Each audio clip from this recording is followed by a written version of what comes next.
안녕하세요. 반갑습니다. 이번 시간에는 요엘서를 공부한 내용을 정리해 보도록 하겠습니다. 요엘은 구약성경 12권의 소선지서 중에 하나인데요. 여호와의 날이라는 주제어를 가지고 이스라엘에 대한 심판과 구원의 메시지를 전하고 있습니다. 이 요엘의 뜻은 여호와는 하나님이시다. 야훼는 하나님이시다. 이런 뜻이라고 합니다. 이 요엘서의 특징 중에 하나는 기록된 연대를 특정하기 어렵다는 것입니다. 1장 1절에 부두엘의 아들 요엘에게 임한 여호와의 말씀이라는 말로 시작되는 이 요엘서는 이스라엘이나 유다의 왕에 대한 언급이 전혀 없어서 시대적 배경을 정확하게 알 수가 없는데요. 그래서 제가 한번 그것을 알아보려고 눈을 부릅뜨고 성경 말씀을 찾아봤지만 역시나 시대적 배경을 알기 어려웠습니다.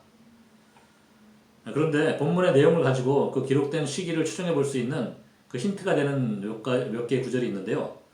먼저 3장 1절에 유다와 예루살렘 가운데에서 사로잡힌 자를 돌아오게 할 그때라는 말씀이 있습니다. 그리고 3장 6절에 보면 또 유다 자손과 예루살렘 자손들을 헬라 족속에게 팔아서 그들의 영토에서 멀리 떠나게 하였음이니라 라는 말씀이 있는데요. 이런 말씀들을 보면 유다가 멸망하고 바벨론으로 포로로 잡혀가고 그 다음에 70년 뒤에 포로에서 귀환했던 그런 시대를 배경으로 한 것이 아닌가 하는 추측을 해볼 수가 있고요. 특히 헬라라는 말이 나오는데 헬라의 등장은 그 역사적 시기를 어느 정도 판단할 수 있는 근거가 되지 않을까 이런 생각을 해봤습니다. 요엘서의 1장부터 2장 12절까지는 메뚜기 떼의 공격으로 상징되는 이스라엘에 대한 재앙에 관한 이야기가 적혀 있습니다. 그리고 2장 12절부터 이야기가 전환이 되는데요. 여호와께로 돌아오라고 말씀하십니다. 2장 12절에 여호와의 말씀에 너희는 이제라도 금식하고 울며 애통하고 마음을 다하여 내게로 돌아오라 하셨나니, 그리고 13절에는 너희는 옷을 찢지 말고 마음을 찢고 너희 하나님 여호와께로 돌아올지어다 라고 말씀하고 계십니다. 그리하면 18절에 그때 여호와께서 자기의 땅을 극진히 사랑하시어 그의 백성을 불쌍히 여기실 것이라. 여기에서 사랑하시어에 해당하는 히브리어 원어를 보면 카나라는 단어가 쓰였는데요. 이 카나라는 단어는 질투하다, 열심을 내다 이런 뜻이 있습니다. 또한 요엘서에는 곡식과 포도주와 기름이라는 테마를 가지고 하나님께서 내리신 재앙과 구원을 묘사하고 있는데요. 먼저 메뚜기 떼의 공격을 받은 후에는 1장 10절 말씀에 밭이 황무하고 토지가 마르니 곡식이 떨어지며 새 포도주가 말랐고 기름이 다하였도다 라고 말씀하고 있습니다. 그렇지만 2장 12절에 여호와께 돌아오라고 하신 후에는 18절에 자기 땅을 극진히 사랑하시고 그의 백성을 불쌍히 여기실 것이라 말씀하신 후에 2장 19절에 여호와께서 그들의 응답하여 이르시기를 내가 너희에게 곡식과 새 포도주와 기름을 주리니 너희가 이로 말미암아 흡족하리라 라고 말씀하십니다.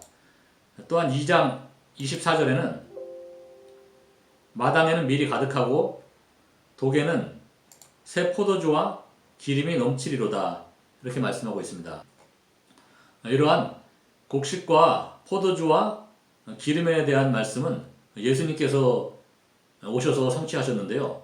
예수님께서 오셔서 자신을 생명의 떡이라고 말씀하셨고, 또한 물이 변하여 포도주가 되는 그러한 표적을 통하여서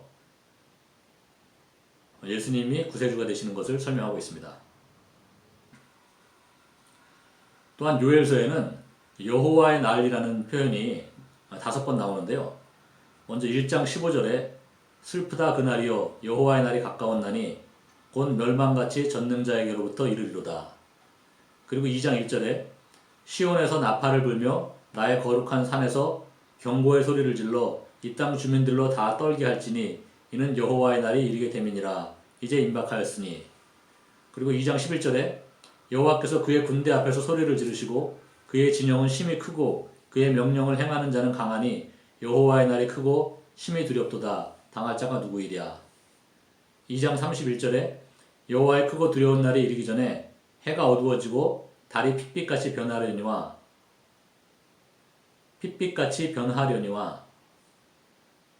그 다음에 마지막으로 3장 14절에 사람이 많으며 심판의 골짜기에 사람이 많으며 심판의 골짜기에 여호와의 날이 가까우미로다.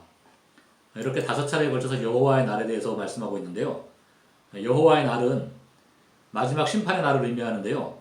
돌아오지 않는 자들에게는 심판의 날이 되고 여호와께 회개하고 돌아온 자들에게는 구원의 날이 되는 것입니다.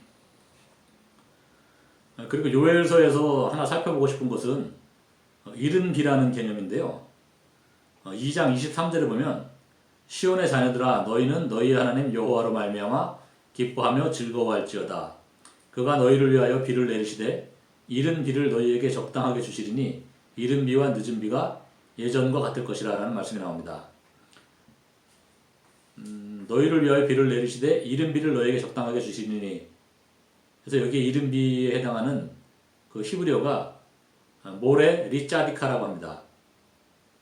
모레는 선생님이라는 뜻이 있고요. 이 짜디크는 의로운이라는 뜻인데 의로 향하는 선생님, 의로운 선생님이라고 번역할 수 있겠습니다. 그러니까 여기서 말하는 이른 비는 예수님을 말씀하고 있는 건데요. 요한복음 13장 13절 말씀에 보면 너희가 나를 선생이라 또는 주라 하니 너희 말씀이 옳도다. 내가 그러하다. 라고 말씀하셔서 예수님이 우리들의 선생님으로, 의로운 선생님으로 오셨다는 것을 말씀해주고 있습니다. 이 요엘서에는 오순절 성령 강림 사건을 예언한 말이 있는데요. 2장 28절에 그 후에 내가 내 영을 만민에게 부어주리니 너희 자녀들이 장래일을 말할 것이며 너희 늙은이는 꿈을 꾸며 너희 젊은이는 이상을 볼 것이며, 이렇게 말씀하고 있습니다. 이 말은 사도행전 2장에서 오순절 성령 강림 사건으로 성취되었는데요. 사도 베드로는 사도행전 2장 17절 이하에서 요엘의 이 말씀을 직접 인용해서 설교합니다. 그리고 사도 바울도 로마서 10장 13절에서 누구든지 주의 이름을 부르는 자는 구원을 받으리라고 하여 요엘서 2장 32절 말씀을 인용합니다. 그리고 마지막으로 살펴보고 싶은 것은 성전에서 흘러나오는 샘물에 관한 이야기인데요. 3장 18절에 보면 여호와의 성전에서 샘이 흘러나와서 시딤 골짜기에 대리라 라는 말씀이 있습니다. 이 성경에는 성전에서 흘러나오는 샘물에 대해 여러 곳에서 기록하고 있는데요. 에스겔서 47장 1절에서 12절까지 보면 성전으로부터 물이 흘러나와 강을 이루는 장면이 나오는데요. 12절 말씀에 강 좌우 가에는 각종 먹을 과실나무가 자라서 그 잎이 시들지 아니하며 열매가 끊이지 아니하고 달마다 새 열매를 맺으리니 그 물이 성소를 통하여 나옴이라. 그 열매는 먹을 만하고 그 잎사귀는 약 재료가 되리라 라고 말씀하고 있고요. 스가랴서 14장 8절에 보면 그날에 생수가 예루살렘에서 솟아나서 절반은 동해로 절반은 서해로 흐를 것이라. 여름에도 겨울에도 그러하리라. 이렇게 기록되어 있습니다. 그리고 요한복음 4장 14절에 내가 주는 물을 마시는 자는 영원히 목마르지 아니하리니 내가 주는 물은 그 속에서 영생하도록 솟아나는 샘물이 되리라. 그리고 요한복음 7장 37절에서 38절에 보면 명절 끝날 곧 큰 날에 예수께서 서서 외쳐 이르시되 누구든지 목마르거든 내게로 와서 마시라. 나를 믿는 자는 성경에 이른 것 같이 그 배에서 생수의 강이 흘러나오리라 하시니 라고 기록되어 있고요. 요한계시록 22장 1절에서 2절 말씀에 보면 또 그가 수정같이 맑은 생명수의 강을 내게 보이니 하나님과 및 어린 양의 보좌로부터 나와서 길 가운데로 흐르더라. 강 좌우에 생명나무가 있어 12가지 열매를 맺되 달마다 그 열매를 맺고 그 나무 잎사귀들은 만국을 치료하기 위하여 있더라 라고 기록되어 있습니다. 이 성전에서부터 물이 흘러넘치는 사건 역시 예수님을 통해서 성취된 것을 알 수 있습니다. 정리를 해보면 요엘서는 이스라엘에 대한 심판과 구원의 메시지를 선포하면서 예수 그리스도를 통하여 이러한 메시지가 성취되는 것을 예언하고 있다고 볼 수 있습니다.